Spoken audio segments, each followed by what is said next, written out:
జీవనది ప్రేక్షకులకు శుభాభివందనములు. ఈ ఆధ్యాత్మిక కార్యక్రమంలోనికి మిమ్మల్ని ప్రేమతో ఆహ్వానిస్తూ ఉంటున్నాం.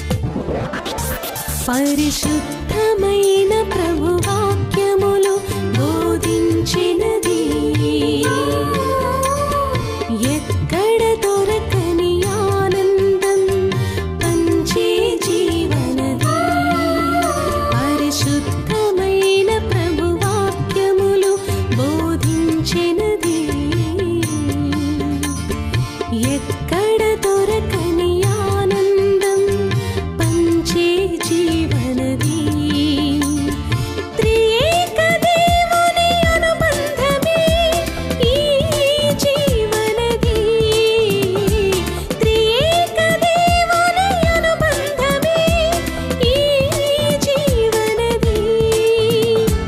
ఈ జీవనది జీవనది జీవనది జీవనది జీవనది జీవనది జీవనది.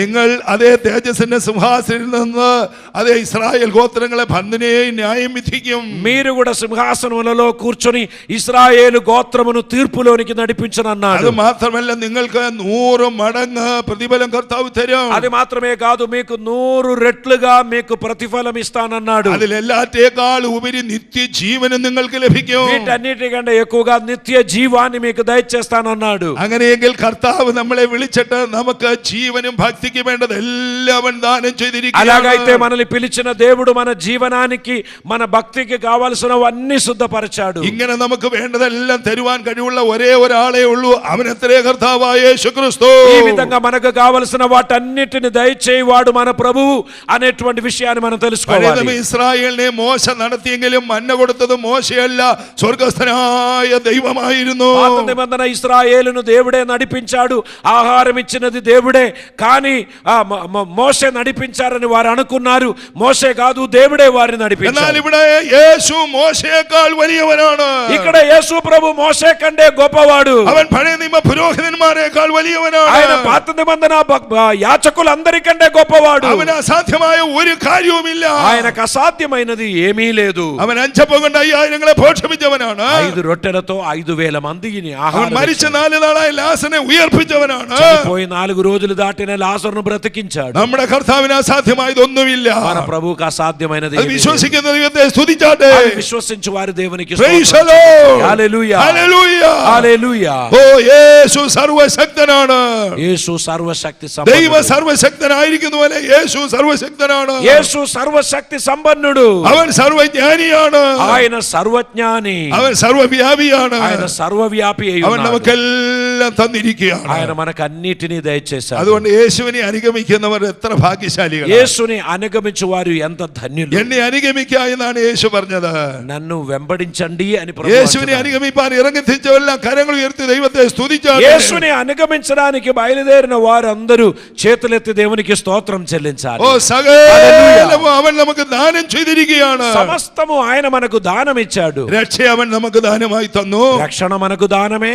പരിശുദ്ധ ആത്മാവിനെ അവൻ നമുക്ക് ദാനമായി തന്നു. పరిశుద్ధాత్మను మనకు దానముగా ఇచ్చాడు. ദൈവവചനം അവൻ നമുക്ക് ദാനമായി തന്നു. వాక్యమును దానముగా ఇచ్చాడు. ദാനവരങ്ങളെ അവൻ ദാനമായി തരുന്നു. ఆయన పిల్లలను దానంగా ఇస్తున్నాడు. കൃപാവരങ്ങൾ ദാനമായി തരുന്നു. కృపావరములు దానములుగా ఇస్తున్నాడు. ഈ ഭൂമിയിലെ എല്ലാ നന്മകളും ദാനമായി ఈ തരുന്നു. భూలోకంలో ఉన్నవన్నీ దేవుడు మనకు దానం చేస్తున్నాడు. നിത്യജീവനും ദൈവം നമുക്കായി ദാനം నిత్య ചെയ്യുന്നു. జీవము కూడా దేవుడు మనకు దానంగా ഇത്രയും വലിയ കാര്യങ്ങൾ ദാനം ചെയ്യുവാൻ വലിയവനായ യേശുവിന് മാത്രമേ ఇంత കഴിയുള്ളൂ. గొప్ప కార్యములు దానం చేయడానికి గొప్ప దేవుడు మనకు సహాయం చేశాడు. ഇതെല്ലാം നമുക്ക് ദാനം ചെയ്തിരിക്കുന്നത് കൊണ്ട് ఇవన్నీ మనకు దానం చేశాడు గనక അവൻ നമുക്ക് വിലയേറിയതും അതിമഹത്തമായ വാഗ്ദത്തങ്ങളും കൂടെ നൽകിയിരിക്കുകയാണ്. ఆయన మనకు శ్రేష్టమైన వాగ్దానములు అనుగ్రహించి ఉన్నాడు. ദൈവം നമുക്ക് ഇനിയും ചിലതുകൂടെ തരുവാൻ പോവുകയാണ്. దేవుడు మనకు మరికొన్ని కూడా దయచేయబోచున్నాడు. അവൻ വിളിച്ച തന്നെ കുഞ്ഞുങ്ങൾക്ക് ഇത് പോരാ എന്ന് തോന്നിയാൽ വിലയേറിയ വാഗ്ദത്തങ്ങൾ അവൻ നമുക്ക് തന്നിട്ടുണ്ട്. మనకి ఏదేది అవసరత ఉందో దాని నిమిత్తమై ఆయన విలువైన వాగ్దానములు వాగ్దానములు మనకు దయచేశాడు. ഈ ലോകത്തിൽ പലരും വാഗ്ദാനം ചെയ്യാറുണ്ട്. ఈ లోకంలో చాలా మంది వాగ్దానాలు చేస్తారు. രാഷ്ട്രീയക്കാർ പറയും നിങ്ങൾ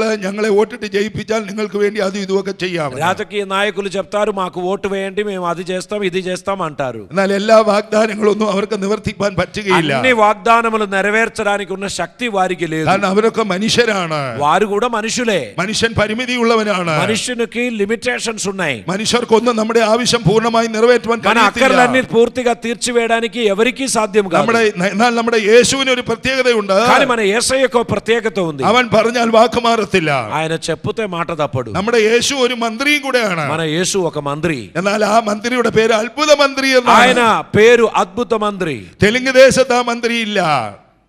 తెలుగు దేశంలో ఆ అద్భుత మంత్రి లేడు. കേരള ദേശത്തും ആ അത്ഭുത മന്ത്രി ഇല്ല. కేరళ రాష్ట్రంలో ఆ అద్భుత మంత్రి లేడు. ഇന്ത്യ ദേശത്തും ആ അത്ഭുത മന്ത്രി ഇല്ല. భారతదేశంలో ఆ అద్భుత మంత్రి లేడు. യേശു അവൻ മാത്രമാണ് അത്ഭുത മന്ത്രി. మన ప్రభు అద్భుత మంత్రి. దేవునికి സന്തോഷമുള്ള ദൈവത്തെ സ്തുതിച്ചാട്ടെ. చేతులెత్తి దేవునికి స్తోత్రం. നമ്മുടെ കർത്താവ് അത്ഭുത മന്ത്രിയാണ്. ఆయన అద్భుత మంత్రి అయి അവൻ ఉన్నాడు. നമ്മുടെ സകല ആവശ്യങ്ങളും നടത്തി തരുവാൻ വിശ്വസ്തനാണ്. ఆయన మన ప్రతి అక్కర్లు తీర్చడానికి അവൻ മതിയായവനാണ്. ఆయన గొప్ప దేవుడు. അവനെ പിൻപറ്റുന്നതിൽ സന്തോഷിക്കുന്ന ദൈവമക്കൾ ദൈവത്തെ സ്തുതിച്ചാട്ടെ. ఆయనను వెంబడించు బిడ్డలందరూ సంతోషముతో చేతులెత్తి దేవునికి ഹല്ലേലൂയ. హల్లెలూయా. ഇവയാൽ നിങ്ങൾ ലോകത്തിൽ മോഹത്താലുള്ള നാശം വിട്ടൊഴിയണം. లోకములోని మోహము చేత ఉన్న ప్రతి నాశనము నుండి మనం తప్పుకోవాలి. ഓ ഈ ലോകം നമ്മളെ അതേ പിശാച് ലോകത്തിലേക്ക് ആകർഷിച്ചുകൊണ്ടിരിക്കുകയാണ്. లోకాశలోనికి అపవాది మనల్ని లాక్కుంటాడు. മനുഷ്യ ജീവിതം രണ്ട് വടംവലിയുടെ നടുവിലാണ് നിൽക്കുന്നത്. మనుష్య జీవితం రెండు ఒడంబడిక మధ్యలో ఉన్నది. ലോകവും ജഡവും പിശാചും നമ്മുടെ ശത്രുക്കളാണ്.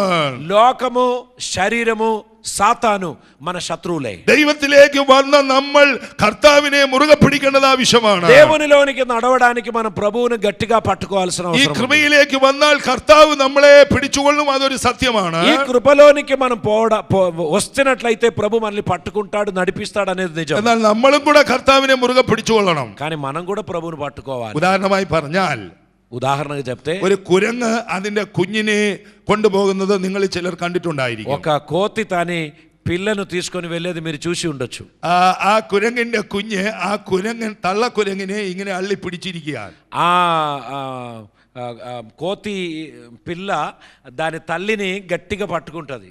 എന്നാൽ പൂച്ച തന്റെ കുഞ്ഞിനെ കൊണ്ടുപോകുന്നത് നിങ്ങൾ കണ്ടിട്ടുണ്ടോ? కానీ పిల్లి తన పిల్లను తీసుకుపోయేది మీరు చూసారా? തെലുങ്ക് ദേശത്ത് പൂച്ച കുഞ്ഞിനെ കൊണ്ടുപോകുന്നത് എങ്ങനെയാ? കുഞ്ഞുങ്ങൾ പറഞ്ഞോട്ടെ. ఇక్కడ తెలంగాణలో పిల్లి దాని పిల్లను ఎలా తీసుకుపోతుంది? ഇവരാരും കണ്ടിട്ടില്ല. మీరెవరు చూడలేదేమో.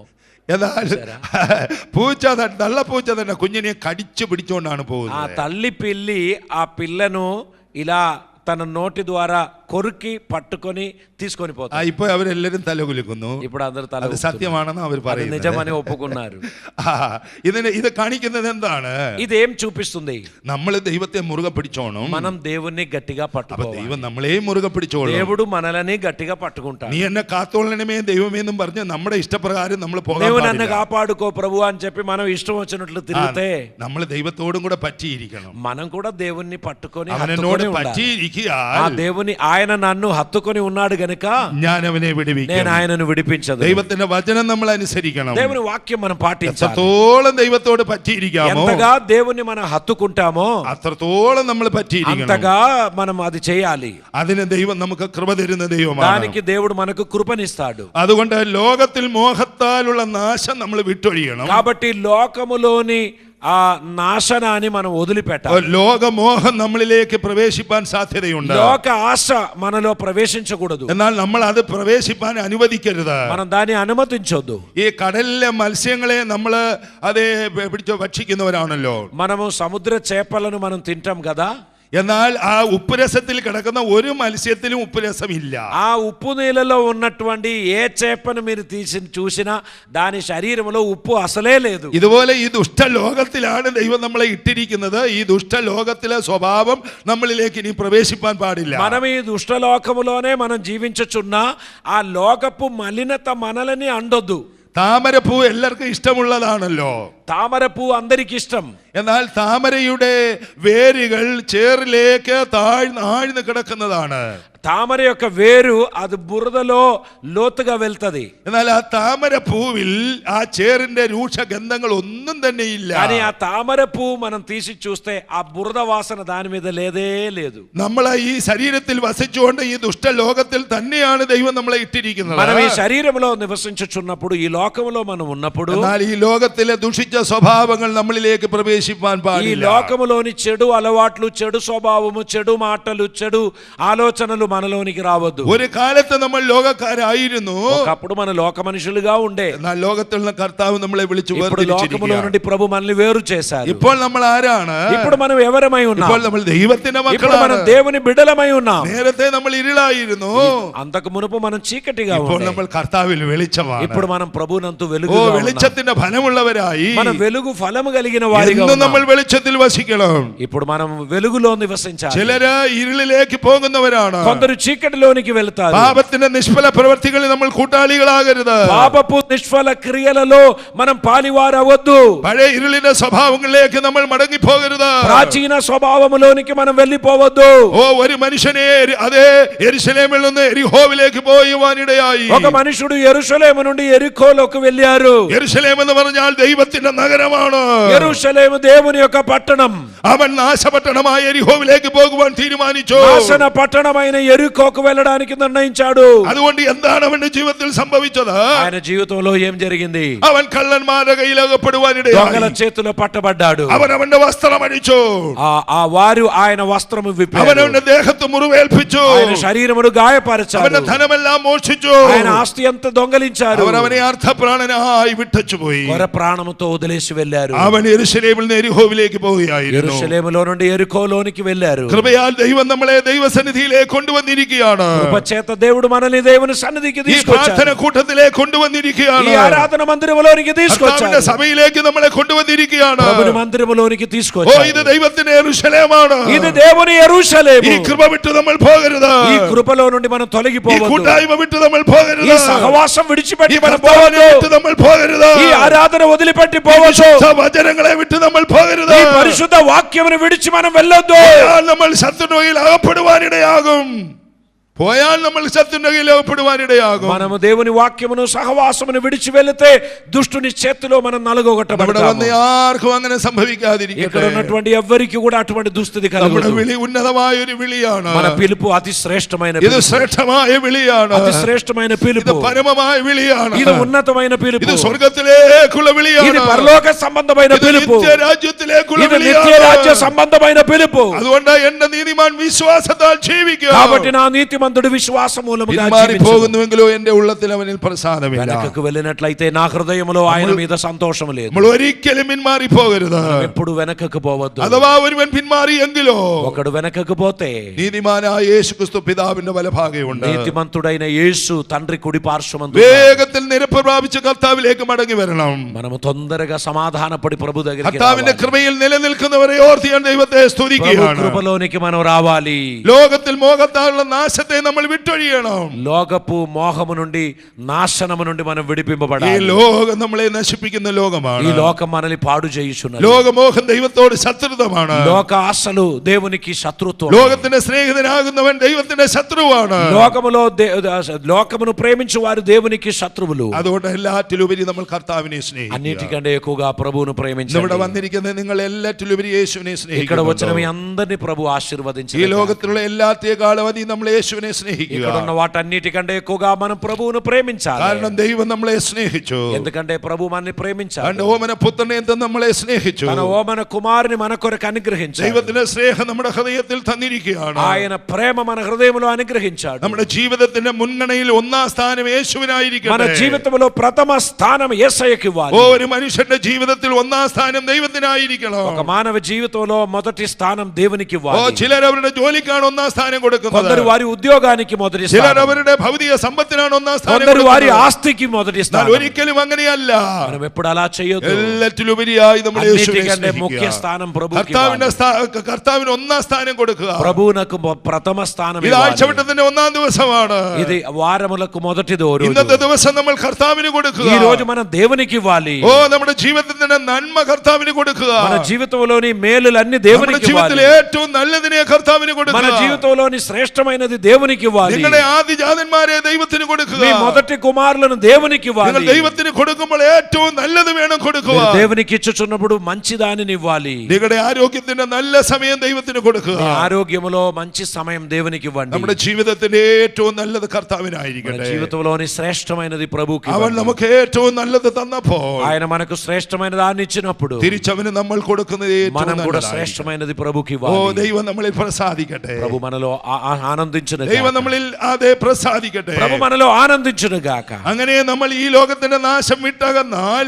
ఈ లోకపు నాశనం విడిచిపెడితే അവന്റെ ദിവ്യ സ്വഭാവത്തിന് നമ്മൾ ఆయన കൂട്ടാളികളായിരിക്കും. దివ్య స్వభావానికి మనం పాలివారమైతాం. ഒന്നുകിൽ നമ്മൾ ദൈവത്തിന്റെ ఒకటి സ്വഭാവക്കാരായിരിക്കണം, మన దేవుని స్వభావము, ഇല്ലെങ്കിൽ നമ്മൾ പിശാചിന്റെ లేదా സ്വഭാവക്കാരായിരിക്കും. మన అపవాదికి స్వభావం. രണ്ടിലൂടെ കാലുവെപ്പാൻ നമുക്ക് കഴിയുകയില്ല. రెండిటిలో మనం అడుగు పెట్టలేము. ഈ ദിവ്യ സ്വഭാവത്തിന് കൂട്ടാളികളായി തീരുവാൻ ఈ దివ్య స్వభావం గల వారిగా మనం ఉండడానికి കർത്താവ് നമ്മളെ വിളിച്ചിരിക്കുക. ప్రభు మనల్ని పిలిచాడు. നമ്മൾ രക്ഷിക്കപ്പെടുന്നതിന് മുമ്പ് మన రక్షణ పొందే ముందు പിശാച് എന്ന പിതാവിന്റെ സ്വഭാവക്കാരായിരുന്നു. అపవాది అను తండ్రికి మనం పిల్లలం. എന്നാൽ ഇപ്പോൾ നമ്മൾ കർത്താവിൽ ఇప్పుడు మనం పరమ తండ్రి పిల్లలం. ക്രിസ്തുവിന്റെ സ്വഭാവമുള്ളവരാണ്. క్రీస్తు స్వభావం ആ గలవారు. വിശേഷ പദവി ഓർത്ത് നമുക്ക് ദൈവത്തെ ഒന്ന് ఆయన സ്തുതിക്കാം. మనకిచ్చిన శ్రేష్టమైన ఈ ధన్యత కొరకు దేవునికి వందనాలు చెల్లిద్దాం. അതുകൊണ്ട് പത്രോസ് വീണ്ടും നമ്മളോട് പറയുന്നത്, పేతురు మనతో ఇలా చెప్పుచున్నాడు, നിങ്ങൾ അതുകൊണ്ട് ഉത്സാഹികളായിരിക്കണം. మీరు ఉత్సాహం గలవారిగా ഒരു ఉండాలి. വിശ്വാസി ఒక ഉത്സാഹിയായിരിക്കണം. విశ్వాసి ఉత్సాహం కలిగిన കർത്താവിനെ వ్యక్తిగా ఉండాలి. അറിയുന്നതിൽ ഉത്സാഹിയായിരിക്കണം. ప్రభువును ఎరుగు విషయంలో ఉత్సాహం ఉండాలి. കൂട്ടായ്മ കാര്യങ്ങളിൽ ഉത്സാഹിയായിരിക്കണം. ఆత్మీయ ఆరాధనలో ఉత్సాహం ఉండాలి. ദൈവത്തിന് വേണ്ടി കൊടുക്കുന്ന ഉത്സാഹിയായിരിക്കണം. దేవునికి ఇచ్చు విషయంలో ఉత్సాహం ఉండాలి. കർത്താവിന് വേണ്ടി എന്ത് ചെയ്യുന്നതിലും നമ്മൾ ഉത്സാഹികളായിരിക്കണം. ప్రభు కొరకు ఏమి చేయడానికైనా మనకు അങ്ങനെ ఉత్సాహం ఉండాలి. ഉത്സാഹികളായി തീർന്ന് మనం ఉత్సాహము గల వారిగా നിങ്ങളുടെ വിശ്വാസത്തോട് വീര്യം കൂട്ടണം. మన విశ్వాసముతో మనకు వీర్యం ఉండాలి. അതെ, പിശാചിന് പോലും വിശ്വാസമുണ്ട്. అపవాదికి కూడా విశ్వాసం ఉంది. അവൻ വിറച്ചുകൊണ്ടിരിക്കുകയാണ്.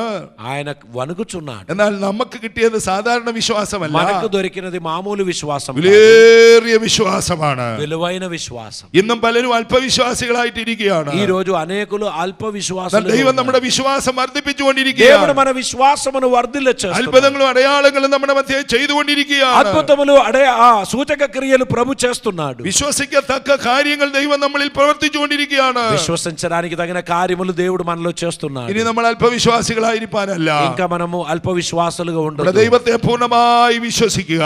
మన దేవుని సంపూర్ణంగా విశ్వసించాలి. അബ്രഹാം ദൈവത്തെ വിശ്വസിച്ച് നീതിയായി കണക്കിട്ടു. అబ్రహాం దేవుని యందు విశ్వాసం ఉంచాడు, అది అతనికి నీతిగా ఎంచాడు. പൂർണ്ണ ഹൃദയത്തോടെ നമ്മൾ ദൈവത്തെ വിശ്വസിക്കുക. పూర్ణ హృదయముతో దేవుని యందు విశ్వాసం സാധാരണ ఉంచాలి. വിശ്വാസം നമ്മുടെ വിശ്വാസത്തോട് വീര്യമുണ്ടാകട്ടെ. మామూలు విశ్వాసముతో పాటు తీష్ణత కలిగిన വിശ്വാസം എന്നതോ ആശിക്കുന്ന ഉറപ്പ് കാണാത്ത കാര്യങ്ങളുടെ നിശ്ചയമാണ്. విశ్వాసం అన్నది ఆశించు విషయముల యొక్క നിങ്ങൾ വിശ്വാസത്തോടെ ഈ മലയോട് നീങ്ങി പോകാൻ പറഞ്ഞാൽ അത് നിങ്ങളെ അനുസരിക്കുമെന്നാണ് യേശു പറഞ്ഞത്. విశ్వాసముతో ఈ కొండను తొలగిపోమని చెప్తే అది తొలగిపోవును. വിശ്വാസത്തോടെ വന്ന പലരെയും കർത്താവ് സൗഖ്യമാക്കിക്കൊണ്ടിരിക്കുകയാണ്. విశ్వాసముతో వచ్చిన అనేకులను దేవుడు స్వస్థపరిచాడు. ഒരിക്കൽ ഒരു പ്രാർത്ഥനാ കൂട്ടത്തിന് ഒരു കാല് അതേ മുടന്തുള്ള ആ കുട്ടി പോകുവാൻ താല്പര്യപ്പെട്ടു. ఒక ప్రార్థనా కూటములో కాలుకు కొంచెం ప్రాబ్లం ఉన్న ఒక బిడ్డ కుండి ఆ ప్రార్థనా కూటానికి వెళ్ళింది. അതേ സാധാരണ നിലകളിൽ ഷൂസ് അതിനെ ധരിക്കുവാൻ സാധ്യമല്ലായിരുന്നു. సాధారణంగా ఆమె షూ వేయడానికి వీలు లేదు. എന്നാൽ അത് പ്രാർത്ഥനയ്ക്ക് പോകുന്നതിന് മുമ്പ് ഒരു ജോഡി ഷൂ വാങ്ങുവാനിടയായി. ఆ ప్రార్థనకు వెళ్లే ముందు ఒక జత షూ కొనుక్కున్నారు. ആ ഷൂ കൈ പിടിച്ചുകൊണ്ടാണ് ആ മീറ്റിംഗിലേക്ക് ആ മകൾ ఆ കടന്നു ప్రార్థనకు പോയത്. వెళ్ళినప్పుడు షూ చేతిలో పట్టుకొని వెళ్ళింది. എന്നാൽ മറ്റുള്ളവരൊക്കെ അവനെ പരിഹസിപ്പാനിടയായി. కొంతమంది ఆయనను అపహసించారు. നീ ഷൂ കാലിലിടാതെ കയ്യെ പിടിച്ചുകൊണ്ട് പോകുന്നത് എന്താണ്? నీ షూ ఎందుకు కాలుకి వేసుకోకుండా చేతికి పట్టుకొని పోతున్నావు? എന്നാൽ അവൻ ഇങ്ങനെ അവരോട് പറഞ്ഞു, ఆ అబ్బాయి ఇలా చెప్పాడు, നിങ്ങൾ നോക്കിയോ, തിരിച്ചു വരുമ്പോൾ ഞാൻ ഈ ഷൂ ധരിച്ചുകൊണ്ട് വരും. నేను ప్రార్థనకు వెళ్ళి తిరిగి వచ్చినప్పుడు నేను షూ వేసుకొని వస్తాను. അവൻ അവന്റെ ഉള്ളിൽ ഒരു വിശ്വാസം ഉണ്ടായിരുന്നു. ఆయన హృదయంలో గొప్ప విశ్వాసం എന്റെ ఉంది. കർത്താവ് എന്നെ സൗഖ്യമാക്കുമെന്ന്. నా దేవుడు నన్ను స్వస్థపరుస్తాడు. സൗഖ്യമാകുമ്പോൾ എനിക്ക് ഷൂ എന്റെ കൈവശമുണ്ടെങ്കിൽ నేను స్వస్థత పొందినప్పుడు షూ ഞാൻ ఉండాలి. ആ ഷൂ ഇട്ട് ധൈര്യത്തോടെ കടന്നു అందుకే വരുമെന്ന്. ఆయన కాలుకు సూట్ అయ్యే షూ తీసుకొని పోయాడు. അവന്റെ విశ్వాസത്തെ ദൈവം മാനിച്ചു. ఆయన విశ్వాసమును దేవుడు കർത്താവ് അവരെ ఆదరించాడు. അത്ഭുതമായി ఆయనను സൗഖ്യമാക്കി. స్వస్థపరిచాడు. ഓ അവൻ ഷൂ ധരിച്ചുകൊണ്ടാണ് മടങ്ങി വന്നത്. ఆయన షూ వేసుకొని తిరిగి వచ్చాడు. ഇതുപോലെ പ്രിയമുള്ളവരെ, നമുക്ക് വിശ്വാസമുണ്ടെങ്കിൽ ప్రియులారా, మనకు విశ్వాసం ദൈവം ఉన్నట్లయితే നമ്മളെ దేవుడు మన വിടുവിച്ചയക്കുന്നവരാണ്. ద్వారా అద్భుతములు ആ చేస్తాడు. രക്തസ്രവക്കാരിയെ സ്ത്രീയെ നമ്മൾ ఆ ശ്രദ്ധിച്ചാൽ రక్తస్రావకారి స్త్రీని మనం చూస్తాం. അവളുടെ പണമെല്ലാം അവൾ വൈദ്യന്മാർക്ക് കൊടുത്തു. ఆమె డబ్బంతా వైద్యులకు ఇచ్చారు. അവളുടെ ധനമെല്ലാം വൈദ്യന്മാർക്ക് കൊടുത്ത് അവൾ പരവശയായി തീർന്നു. ఆమె ధనమంతా వైద్యులకు ఖర్చు పెట్టి ఆమె చాలా కలవరములో എന്നാൽ അവൾ ഒരു കാര്യം വിശ്വസിച്ചു. కానీ ఆమె ఒక విషయం నమ్మింది. യേശുവിന്റെ തൊങ്ങലൊന്ന് തൊട്ടാൽ యేసుని యొక్క వస్త్రపు చెంగు എന്റെ తాకితే രോഗത്തിന് സൗഖ്യം വരുമെന്ന് నాకు స్వస్థత కలుగును. ആ വിശ്വാസത്തോടെ അവൾ ഇറങ്ങി തിരിച്ചു. ఆ విశ్వాసముతో ఆమె బయలుదేరి വലിയ പുരുഷാരെ യേശുവിനെ തിക്കി തിരക്കുകയാണ്. గొప్ప జనసమూహం యేసుని ముట్టి వెళ్ళుచున్నది. എന്നാൽ അതിന്റെ കീഴിലൂടെ അവൾ കടന്നു ചെന്ന് യേശുവിന്റെ തൊങ്ങലിൽ వారి സ്പർശിച്ചു. మధ్య నుంచి వెళ్లి యేసుపు వస్త్రపు చెంగును ఆమె తాకి ക്ഷണത്തിൽ അവിടെ രക്തസ്രവം നിന്നു. నిమిషంలో ఆమెకు స్వస్థత కలిగింది. അത്ഭുതകരമായി അവൾ സൗഖ്യം പ്രാപിച്ചു. అద్భుతమైన స్వస్థత ഇന്ന് కలిగింది. നമ്മൾ ആര് വിശ്വാസത്തോടെ വന്നിട്ടുണ്ട്? ఈ రోజు ఎవరి విశ్వాసముతో ഓ, ഇന്നത്തെ వచ్చారో, പ്രാർത്ഥനയിൽ എനിക്ക് സൗഖ്യം കിട്ടുമെന്ന് ఎవరి విశ్వాసముతో ആര് వచ్చారో, വിശ്വസിച്ചുകൊണ്ട് വന്നിട്ടുണ്ടോ ఎవరి విశ్వాసముతో അവരെ వచ్చారో, കർത്താവ് സൗഖ്യമാക്കാൻ వారిని പോകുകയാണ്. ప్రభు స్వస్థపరచబోతున్నాడు. അവിശ്വസിക്കുന്നിടയിൽ ദൈവം ഒന്നും ചെയ്യുന്നില്ല. అవిశ్వాసము గల వారి మధ్యలో దేవుడు ఏం വിശ്വസിക്കുന്നവരിൽ చేయడు. ദൈവം അത്ഭുതം പ്രവർത്തിക്കുകയാണ്. విశ్వసించు వారి ద్వారా దేవుడు అద్భుతములు ഓ, చేస్తాడు. അല്പസമയം കഴിഞ്ഞപ്പോൾ കർത്താവ് തിരിഞ്ഞു നോക്കി. కొంచెం సమయం తర్వాత ప్రభు తిరిగి చూచాడు. ആരാണ് എന്നെ തൊട്ടത്? ఎవరు నన్ను ముట్టారు? അവന്റെ ശക്തി അവനിൽ നിന്ന് പുറപ്പെട്ടു. నా శక్తి నాలో నుండి ప్రవహించింది. കർത്താവിന്റെ സന്നിധിയിൽ അവൾ കടന്നു വന്നു. యేసు సన్నిధికి ఆమె వచ్చింది. അവളെ കർത്താവ് മറ്റുള്ളവരോട് പറഞ്ഞു. ఆమె ముందు ప్రభు ఇతరులకు ഓ, చెప్పాడు. ഇവിടെ വിശ്വാസം കണ്ടു. ఈమె విశ్వాసం చూచారా? ഇവിടെ വിശ്വാസം പോലെ ഇവൾക്ക് ఈమె ഭവിച്ചിരിക്കുന്നു. విశ్వాసం వల్లనే മകളെ, భవించింది നീ కాక. സമാധാനത്തോടെ പോകാ എന്ന് బిడ్డ, പറഞ്ഞു. నువ్వు సమాధానంగా వెళ్ళు. ഓ, രക്തസ്രവക്കാരിയെ സമൂഹം അകറ്റി നിർത്തിയിരിക്കുകയായിരുന്നു. రక్తస్రావ సహోదరి సమాజంలో రావడానికి వీల్లేదు. എന്നാൽ അവളെ കർത്താവ് സമൂഹത്തിന് ఆమెను പരിചയപ്പെടുത്തി. ప్రభు ముట్టి స్వస్థపరిచాడు. പാപത്താലും രോഗത്താലും നമ്മൾ അകന്നു നിൽക്കുന്നവരാണ്. పాపము చేత రోగము చేత మనం എന്നാൽ ప్రభువుకు കർത്താവ് దూరంగా നമ്മളെ ఉన్నాం. സൗഖ്യമാക്കുമ്പോൾ ప్రభు మనల్ని స్వస్థపరచుచున్నప్పుడు അവൻ നമ്മളെ മുൻപന്തിയിൽ കൊണ്ടുവരുന്ന ఆయన ദൈവമാണ്. మనల్ని ముందు వరుసలోనికి അവൻ നമ്മളെ తీసుకొస్తాడు. മറ്റുള്ള മുമ്പിൽ നിർത്തുന്ന ദൈവമാണ്. ఇతరుల ముందు మనల్ని അവൻ నిలబెట్టిస్తాడు. നമ്മളെ പരസ്യമാക്കുന്ന ദൈവമാണ്. ఇతరుల ముందు బహాడంగా మనల్ని వాడుకుంటాడు. നമ്മൾ ഒളിഞ്ഞിരിക്കേണ്ടവരല്ല. మనం దాగడానికి ఉన్న നമ്മൾ వాళ్ళం కాదు. മറഞ്ഞിരിക്കേണ്ടവരല്ല. మనం మరుగైన వాళ్ళం ദൈവം కాదు. തന്ന സൗഖ്യത്തെ കുറിച്ച് വിളിച്ചു దేవుడు తన പറയേണ്ടവരാണ്. స్వస్థతను గురించి ഓ, ప్రఖ్యాతి. യേശു എന്നെ സൗഖ്യമാക്കിയെന്ന് നമ്മൾ యేసు പറയുന്നു. నన్ను స్వస్థపరిచాడని మనం യേശു എന്നെ చెప్పాలి. വിടുവിച്ചു എന്ന് നമ്മൾ యేసు പറയുന്നു. నన్ను విడిపించాడని చెప్పాలి. യേശുവിൽ നിന്ന് നമ്മൾ വിടുതൽ പ്രാപിച്ചാൽ యేసులో నుంచి మనం స్వస్థత పొందితే നമ്മൾ അവനെ మనం സാക്ഷിക്കുന്നവരായിരിക്കും. ఆయన సాక్ష్యించాలి. മറ്റുള്ളവരോട് നമ്മൾ സാക്ഷ്യം പറയണം. ఇతరులకు మనం సాక్ష్యం చెప్పాలి. കർത്താവ് നമ്മളെ ഉയർത്തുവാനിടയാകും. ప్రభు మనల్ని హెచ్చిస్తాడు. നമ്മുടെ വിശ്വാസത്തോട് വീര്യവും మన విశ్వాసంతో తీష్ణత కలిగి വീര്യത്തോട് പരിജ്ഞാനം మన ഉണ്ടായിരിക്കണം. మన మన ఆ తీష్ణతతో మనకు పరిజ్ఞానం ఉండాలి. പരിജ്ഞാനമില്ലായകാൽ അനേകർ നശിച്ചുകൊണ്ടിരിക്കുകയാണ്. పరిజ్ఞానం లేకపోవడం బట్టి అనేకులు నశించిపోవచ్చు. ദൈവത്തെ പരിജ്ഞാനത്തിൽ ധരിപ്പാൻ കഴിയാത്തത് കൊണ്ട് దేవుని గురించిన జ్ఞానం లేకపోవడం బట్టి അവർ സൃഷ്ടിയെ ഭജിച്ച് ആരാധിക്കുകയാണ്. అనేకులు సృష్టిని పూజిస్తున్నారు. ഇന്ന് നമ്മൾ പുറം ലോകത്തിലെ കണ്ണോടിച്ചാൽ ఈ రోజు మనం బాహ్య లోకంలో చూస్తే സൃഷ്ടിതാവിനെ മറന്ന് സൃഷ്ടികളെ ആരാധിക്കുകയാണ്. సృష్టికర్తను మరిచి సృష్టిని ഓ, పూజిస్తున్నారు. പരിജ്ഞാനമില്ലാത്തത് കൊണ്ട് നികഷ്ടമായത് ചെയ്യുവാൻ അവരെ നികഷ്ട ബുദ്ധി జ్ఞానం കേൾപ്പിച്ചിരിക്കുകയാണ്. లేని వారు గుడ్డితనం కలిగి వారు గుడ్డివారిగా జీవిస్తున్నారు. നമ്മൾ ഒരു കാലത്ത് നികഷ്ട ബുദ്ധി കേൾപ്പിക്കപ്പെട്ടവരായിരുന്നു. మనం కూడా ఒక కాలములో వెర్రితనం కలిగిన వారిగా ఉండెను. ദൈവത്തെ തള്ളിക്കളഞ്ഞിട്ട് സൃഷ്ടികളെ ഭജിച്ച് ആരാധിച്ചവരായിരുന്നു. దేవుణ్ణి మనం విడిచిపెట్టి సృష్టిని എന്നാൽ పూజించాము. ദൈവം നമുക്ക് പരിജ്ഞാനം നൽകി. ఇదిగో దేవుడు మనకు జ్ఞానం ఇచ్చాడు. ദൈവത്തെ കുറിച്ചുള്ള പരിജ്ഞാനം നൽകി. దేవుని గురించిన జ్ఞానం ഓ, ఇచ్చాడు. ദൈവ സൃഷ്ടികർത്താവാണ്. ఆయన సృష్టికర్త అయిన దేవుడు. ബാക്കിയെല്ലാം അവന്റെ സൃഷ്ടികളാണ്. మనకున్నవన్నీ ఆయన సృష్టి. സൃഷ്ടിതാവായ ദൈവത്തെ ആരാധിപ്പാൻ അവൻ നമുക്ക് പരിജ്ഞാനം നൽകി. సృష్టికర్తను పూజించడానికి దేవుడు ദൈവം നൽകിയ പരിജ്ഞാനത്തെ ഓർത്ത് നമുക്ക് ദൈവത്തെ ഒന്ന് దేవుడు സ്തുതിക്കാം. మనకిచ్చిన జ్ఞానమును బట్టి దేవునికి స్తోత్రం. ഹല്ലേലൂയ. హల్లెలూయా. വിശ്വാസത്തോടെ വീര്യവും విశ్వాసముతో വീര്യത്തോടെ പരിജ്ഞാനവും వీర్యముతో పరిజ్ఞానము പരിജ്ഞാനത്തോടെ ഇന്ദ്രിയ ജയവും. పరిజ్ఞానముతో ఇంద్రియ జయం దేవుడు మనకి പലർക്കും ఇచ్చాడు. ഇന്ദ്രിയ ജയമില്ല. ఈ రోజు మన ఇంద్రియ జయం చాలా നമ്മുടെ మందికి കണ്ണിന് లేదు. മേൽ നമുക്കൊരു നിയന്ത്രണം വേണം. మన కన్నుల మీద మనకు ఒక నం- ఒక ఒక అధికారం നമ്മുടെ ఉండాలి. చెవికి നമുക്കൊരു నిയന്ത്രണം మన చెవి ഉണ്ടായിരിക്കണം. మీద మనకు ఒక అధికారం നമ്മുടെ ఉండాలి. നാവിനൊരു നിയന്ത്രണം మన ഉണ്ടായിരിക്കണം. నాలుక మీద మనకు നമ്മുടെ అధికారం പഞ്ചേന്ദ്രിയങ്ങളുടെ മേൽ ఉండాలి. നമുക്കൊരു ജയം ഉണ്ടായിരിക്കണം. మన సమస్త పనుల మీద మనకు జయం കർത്താവ് നമ്മളെ ఉండాలి. വിളിച്ചതൊരു ജയ ജീവിതം നയിപ്പാനാണ്. ప్రభు మనల్ని జయ జీవితం కొరకు పిలిచాడు. അതുകൊണ്ട് ഇന്ദ്രിയ ജയം നമുക്ക് ആവശ്യമാണ്. కనుక మన యొక్క అవయవముల మీద మనకు ఒక అధికారం ఉండాలి. ഒരുവൻ ഏതിനോട് തോൽക്കുന്നു അതിന്റെ അടിമയായി തീരുകയാണ്. ఒకడు దేనికి ఓడిపోతాడో దానికి బానిసుడైతాడు. ഇതെല്ലാം നമുക്ക് ഉണ്ടാകേണ്ടതിന്റെ ആവശ്യം എന്താണ്? ఇవన్నీ మనకు ఉండాల్సిన అవసరం ఏంటి? നമ്മൾ ഇടറിപ്പോകാതിരിക്കാനാണ്. మనము పడిపోకుండా നമ്മൾ ఉండాలి. പിന്മാറി మనం പോകാതിരിക്കാനാണ്. వెనకబడిపోకుండా അങ്ങനെ ఉండాలి. ഇനി ഇന്ദ്രിയജയം മാത്രം പോരാ, మనకు ఆ యొక్క శరీరంపై అధికారం మాత్రమే కాదు. ഇന്ദ്രിയജയത്തോട് സ്ഥിരതയും మనకు స్థిరత ఉండాలి. സ്ഥിരമായ ഒരു അനുഭവം మనకు നമുക്കുണ്ടായിരിക്കണം. స్థిరమైన ఒక మనస్సు ఉండాలి. നമ്മൾ അസ്ഥിരരായി തീരരുത്. మనము అస్థిరులుగా ఉండొద్దు. നമ്മൾ ഈ കൃപയിൽ നിന്ന് അന്യപ്പെടരുത്. ఈ కృపలో నుండి మనం పడిపోవద్దు. നമ്മൾ സ്ഥിരതയോടെ ദൈവസന്നിധിയിൽ നിൽക്കേണ്ടവരാണ്. మనం స్థిర బుద్ధి కలిగిన వారిగా నిలబడాలి. പ്രാർത്ഥനാ ജീവിതം കുറയരുത്. ప్రార్థనా జీవితం ദൈവവചന తగ్గిపోవద్దు. ధ్യാനം നമ്മളിൽ കുറയരുത്. దేవుని వాక్య ధ్యానం తగ్గిపోవద్దు. കൂട്ടായ്മ വിട്ട് നമ്മൾ അന്യപ്പെട്ട് നിൽക്കരുത്. మనము సహవాసమును നമ്മൾ విడిచిపెట్టవద్దు. സ്ഥിരോത്സാഹികളായിരിക്കണം. మన స్థిరమైన ఉత్సాహము కలిగిన వారిగా ఉండాలి. സ്ഥിരതയോട് ഭക്തിയും, ఆ స్థిరతతో భక్తి. ദൈവം നമ്മളിൽ നിന്ന് ഭക്തി ആഗ്രഹിക്കുകയാണ്. దేవుడు మనలో నుంచి భక్తి ఆశిస్తున్నాడు. ലോകത്തിൽ അനേക കപട ഭക്തന്മാരുണ്ട്.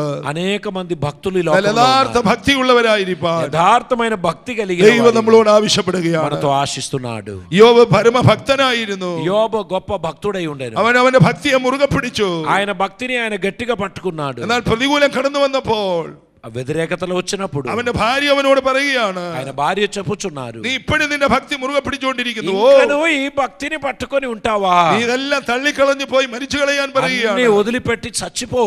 ഭക്തന്റെ ജീവിതത്തിൽ പ്രതികൂലം കടന്നു വരുമ്പോൾ భక్తుని జీవితంలో వ్యతిరేకతలు നമ്മുടെ వచ్చినప్పుడు കുടുംബാംഗങ്ങൾ പോലും നമ്മളെ തള്ളിക്കളയുവാനിടയാകും. మన కుటుంబ సభ్యులు కూడా మనల్ని వదిలిపెడతారు. ഒരിക്കലും നമ്മുടെ ഭക്തി തള്ളിക്കളയരുത്. కానీ మన భక్తిని విడిచిపెట్టాలి. ദൈവത്തോടുള്ള ഭക്തിയെ മുറുകെ പിടിക്കണം. దేవునితో మనకున్న భక్తిని തന്റെ గట్టిగా ഭക്തന്മാരെ അവൻ పట్టుకోవాలి. ഓർക്കുന്ന ദൈവമാണ്. ఆయన తన భక్తులను జ్ఞాపకం చేస్తున్నాడు. ആരുടെ ജീവിതത്തിൽ ദൈവഭക്തി ഉണ്ടോ ఎవరికి భక్తి ఉందో അവരെ ദൈവം వారిని മാനിക്കുവാനിടയാകും. దేవుడు ആ ఆశీర్వదిస్తాడు. കൊർന്നലിയോസ് ഭക്തനായിരുന്നു. కొర్నేలు భక్తి కలిగిన അവൻ వాడిగా ఉండెను. ദാനധർമ്മം ചെയ്യുന്നവനായിരുന്നു.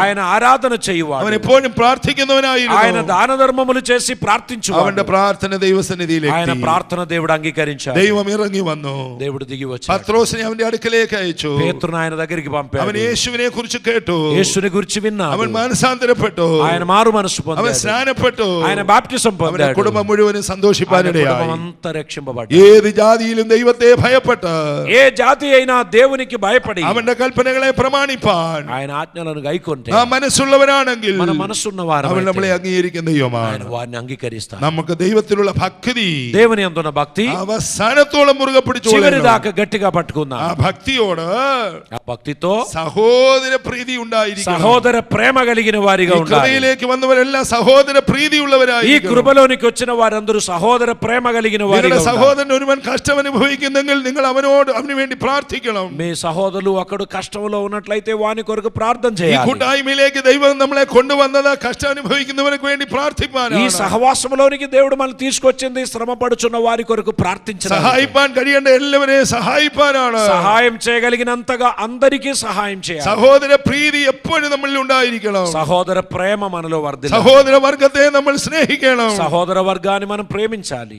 സഹോദര പ്രീതിയോട് സ്നേഹവും കൂട്ടിക്കൊള്ളണം. సహోదర ప్రేమతో మనము ప్రేమ కలిగిన వారిగా ప్రార్థన చేద్దాం. మహాపరిశుద్ధుడు, మమ్మల్ని మిక్కిలిగా ప్రేమిస్తున్న మా ప్రియ పరలోకపు తండ్రి, ఈ ప్రియ బిడ్డలందరినీ మీ నామమును ఆశీర్వదిస్తున్నాం. నీ కృపతో నింపండి, అద్భుతములు జరిగించండి. నీకు సాక్షులుగా వీరిని వాడుకోండి. మీ కృపలో వీరిని సాధనాలుగా నిలబెట్టమని ప్రార్థిస్తున్నాం. అపవాదిని ఓడించి బిడ్డలుగా, విశ్వాసమును పొందిన బిడ్డలుగా, అనుమానపడని వారిగా, మొదటి స్థానం నీకిచ్చుచున్న బిడ్డలుగా వీరందరూ నీ కృపలో వర్ధిల్లడానికి సహాయం చేయండి. నిన్ను ప్రేమించే బిడ్డలుగా వీరిని సరిచేయమని, కృప చూపమని, అద్భుత